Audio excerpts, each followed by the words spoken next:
Good morning, guys. Ryan Carruthers here from the Betfair Trading Community.com with another one of these Betfair Trading one-line lessons. Today's lesson is all about politics trading. It's a good one, politics trading. I think it's an amazing market. Well, markets, there's lots of them. There's always something happening, and I'm going to delve into that over the course of this video. Thank you very much to everybody who likes these videos, who subscribes to these videos. If you are new to them, then please do give us a thumbs up. Drop a comment below. Let me know that you're watching. And it's just an amazing, amazing thing that we're doing on these videos. So please let me know that you're watching them. If you've got a comment, question, pop them up and I'll do my best to answer them. So like I said, today's one is all about politics and politics trading. The first thing that I think about with this is I think about those kids that, morning Terry, I am very well, thank you. How are you doing? Thank you for joining us again. It's great that we've got such a group of people jumping on these videos. I love it. I get so excited about trading, as you can probably tell. Good morning, Carl. Good to see you on again. Hope you're doing well, buddy. My wife has been telling me off about the... I changed the thumbnails, but when I go live, it takes one, and she has been telling me off about the faces that I pull. So I've been having fun there. I don't care. So when I first think about politics, I think about those kids in sixth form that were really geeky and they talked about things that I didn't understand and they mentioned words that, again, I didn't understand. And it's almost like Russell Brand was in the room, you know, just creating this crazy kind of situation and talking about things. So when I first saw a politics thread on BTC, I was a bit like, oh God, what is going to go on here? But then I started to, and I should have known better because I know the guys in BTC and I know what they're like. I knew that they wouldn't have been like high and mighty, talking about ridiculous things that we don't understand. We're going to keep it simple. I started to look through the thread and was like, whoa, actually there's a lot of money to be made on politics, and actually it's quite good to trade.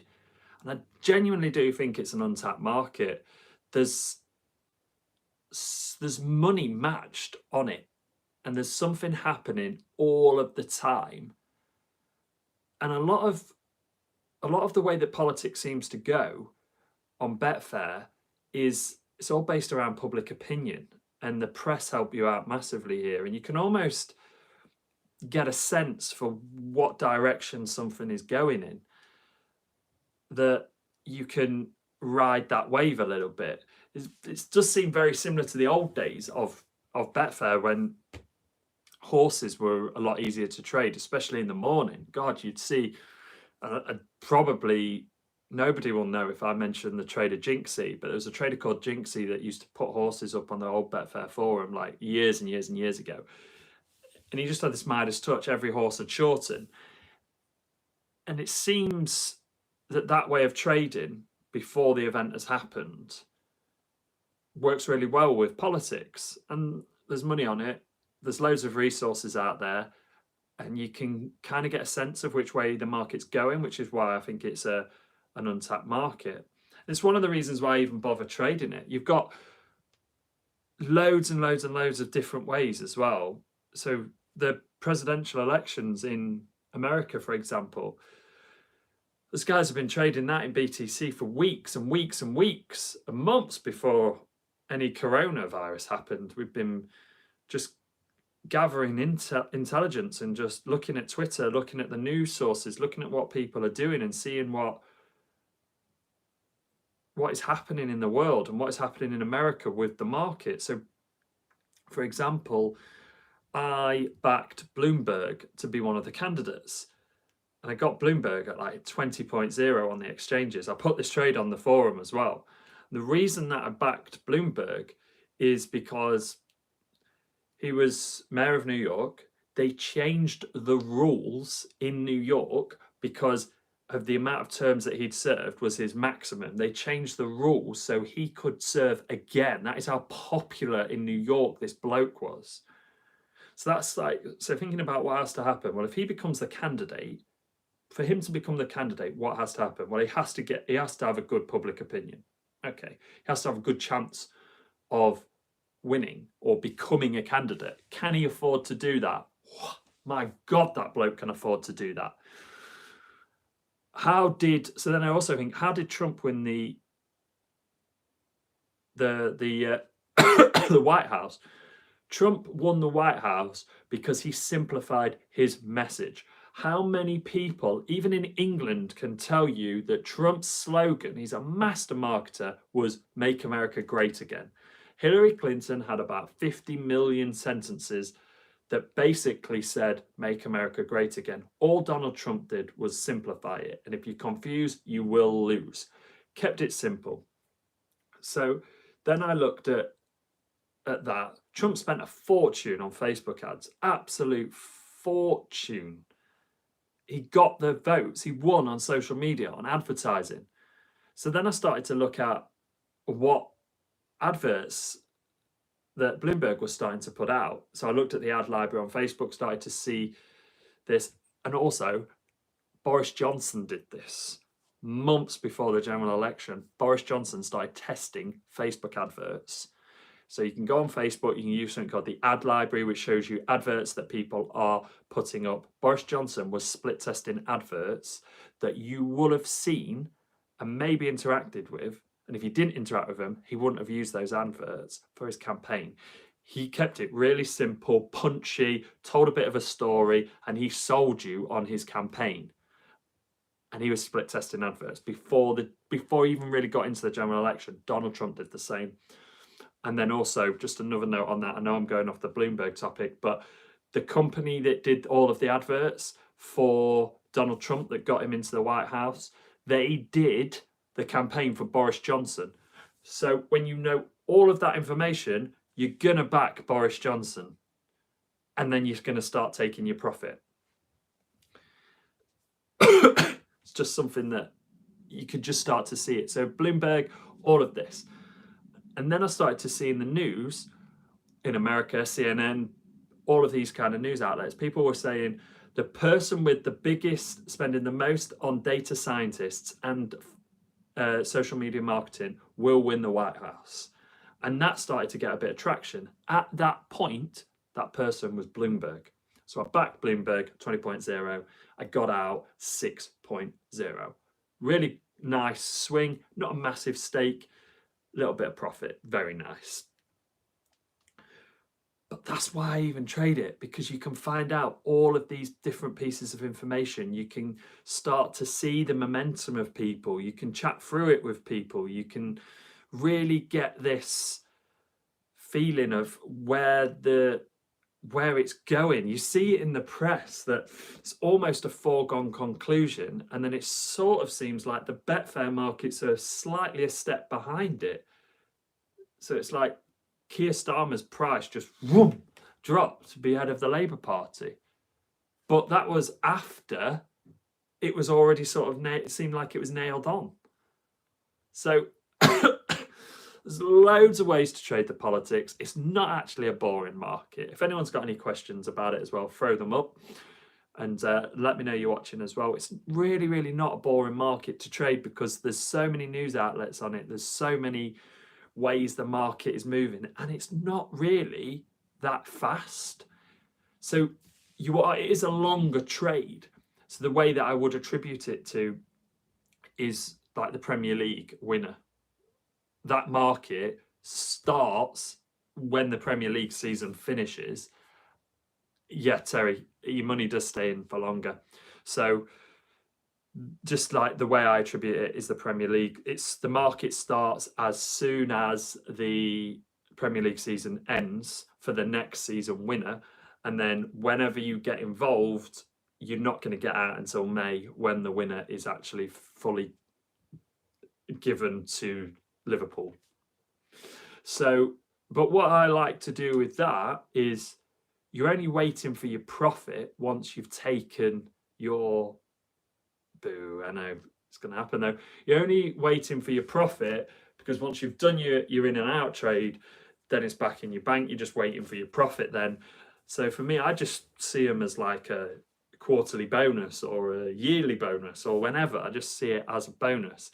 And I've done that on the Premier League winner market or the relegation market for years, and I see it as May. It's the wife's birthday. It's a little bit of a bonus anyway, and I just see it as that yearly bonus. It's the exact same that I feel with the politics.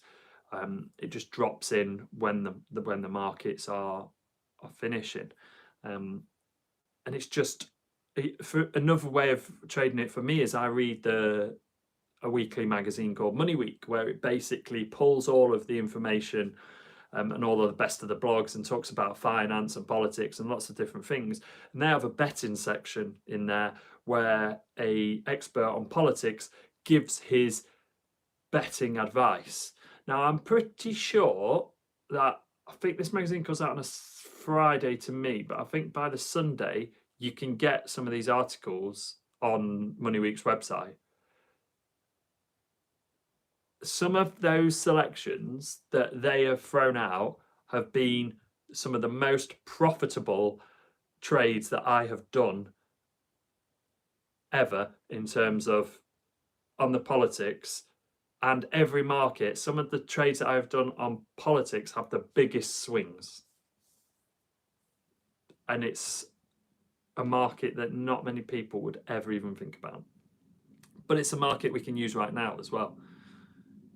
There's things happening. Donald Trump, is he having an absolute calamity the way he's handled the coronavirus? What's that going to do to his price? You can even break it down to states. Is he going to win certain states? Well, then from that, you can get data on that. The liquidity is pretty good.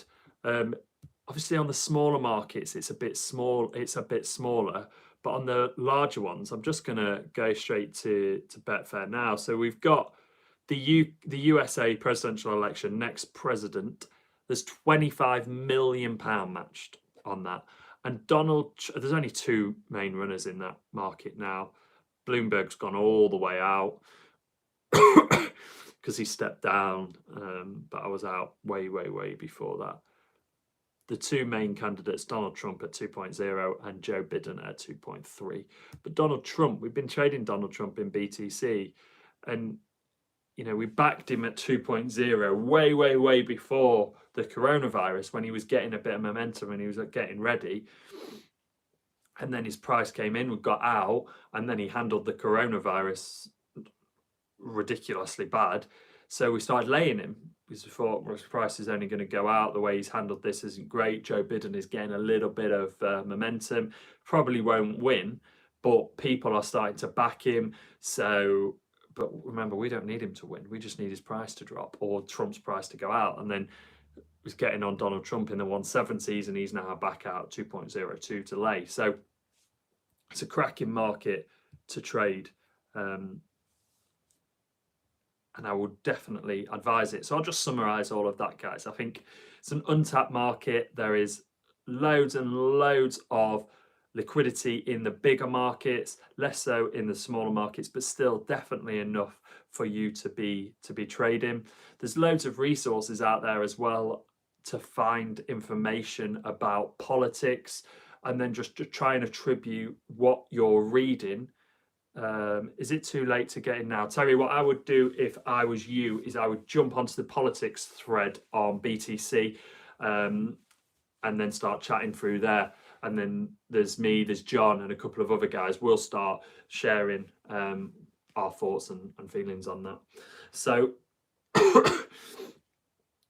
there's loads of information you can get, and just think about the what has to happen question and start piecing that together, and then start riding some of these waves.